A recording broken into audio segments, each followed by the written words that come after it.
Morning, guys. Welcome to Coffee Chat. Guys, I don't know if you can see it, but I can see there's a little steam coming off my cup there. Woke up. It is a really nice, crisp morning. I love mornings where you come out and it's kind of like, you can see now. You can't see it this morning, but you can. You breathe into the air and you see your breath on the coming out there and that. And we got some. Maybe you can't see this either, but we got a little frost on the tip of the grass there, and it really feels great when you come out. You just feel so alive. That's for sure.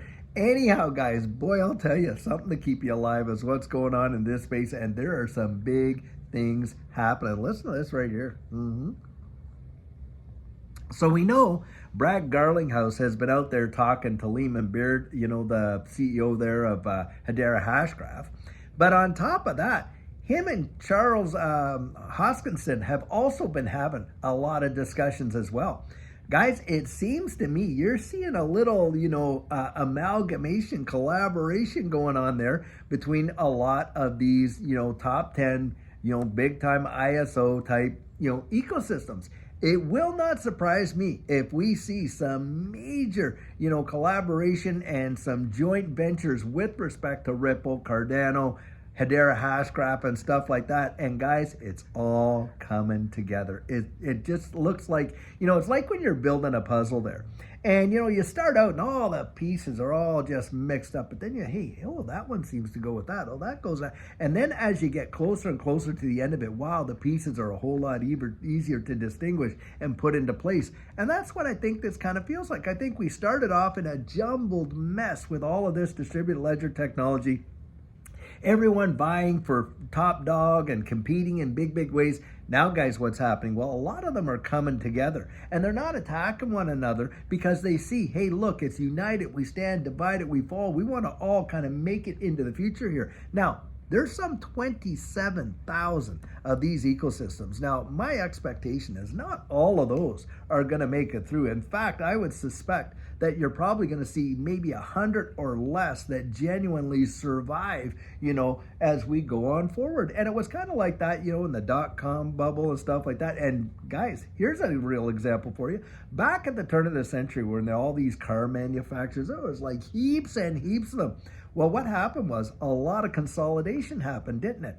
And you ended up with maybe 2, 3, 4 different ones and 5. And then after a while, hey, that got curbed down, of course, like we said, back to the 3 and stuff, the 3 biggies and on and on.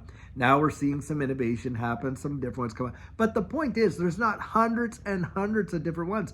And guys, that's my estimation. There will not be thousands upon thousands, tens of thousands of these ecosystems that will survive, the call that I do believe is coming in this space. And the lion's share of all of this investment is going to go, in my estimation, to these ones that have massive ecosystems that are working hand in glove with this current financial system to bring us into the new financial system. And it's going to be utility, guys. It's going to be utility. And for certain, I think these ones will be out there. I think, of course, you're going to have Bitcoin, you're going to have Ethereum, have XRP, XLM, Hedera Hashgraph. You'll probably have like Cardano and some other ones like that. And no doubt maybe VeChain and things like that. Different ones like that will probably be out there. Algorand, yep, I think Algorand could be out there. But guys, it's not going to be just handfuls like we've seen and all this. It is not. That is probably not what's going to happen. Because, look, the landscape is changing really fast. We're getting regulatory clarity around the wide world. We got MiCA in the EU. We got the FIT21 here in the US, which more than likely, come on. I mean, you had 70 Democrats cross the floor and join the Republicans in that lead bill to pass that through the House. Now it's gone on to the Senate. And of course, in the Senate, you're dealing with a Republican majority. That's going to get through there. And you're getting a president that's going to be in office here on January 20th that's really going to be pro-crypto. They're going to sign that off, guys. We're going to get that regulatory clarity. It's going to happen in a powerful way. And once that happens, look, a lot of these all these other ones like that, they're just going to fall by the wayside. And the lion's share of what's coming investment-wise with institutional adoption into the tens of trillions. Guys, that is going to go the lion's share into these big ecosystems that have really developed a presence and are working with the Bank of International Settlements, International Monetary Fund, your central banks, and on and on. And they see it and they know that, hey, we need to be collaborating with different things like that and offering, the average folks a way to enter into this space where it is seamless, where you're not going to have to be dealing with all kinds, like it's going to be interoperability. And right there, what do you got? Interledger protocol. That's what's going to come down. I really do believe it, but you're watching it happen in real time. It's all coming together right before our very eyes. Yep. Now, something else I want to talk about, a little bit of hilarious if you ask me. So, of course, you had a lot of the people on the left just absolutely just lost their mind when Elon Musk went out there and purchased X. Well, apparently, a lot of them are going over to this other platform called Blue Sky. They're abandoning X. X has about, 600 plus million users. Well, Blue Sky has picked up, millions of these users, and they have nowhere near what X has, not even at, 10% of what X has and stuff like that. But they're going over to this other platform. Well, an article I was reading today, it's almost laughable.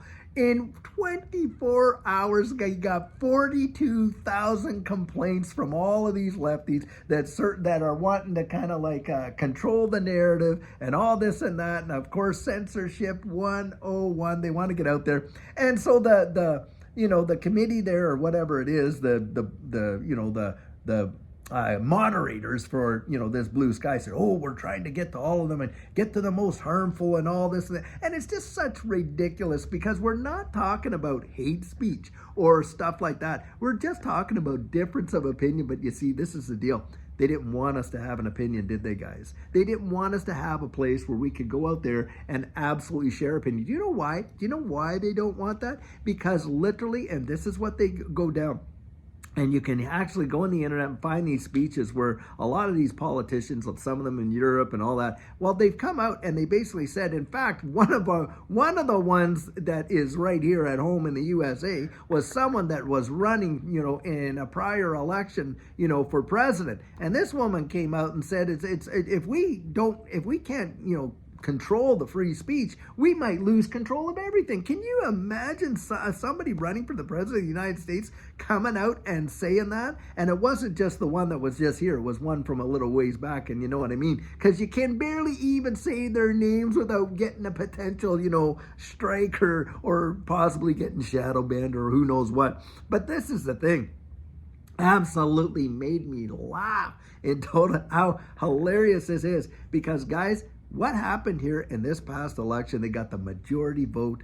They got the House. They got the Senate. They got the presidency. I'll tell you what, boy, does that ever say a lot. I mean, that is volumes. And of course, they are just scrambling, on the other side, thinking, what just happened? Well, what just happened is people really did wake up. They woke up from the wokeness and they just decided this is just nonsense, utter nonsense, and how it is really decimating, our economy in a big way. These policies and everything that they're doing, and realizing that this is not the way forward. And people, I think, have just had an absolute enough.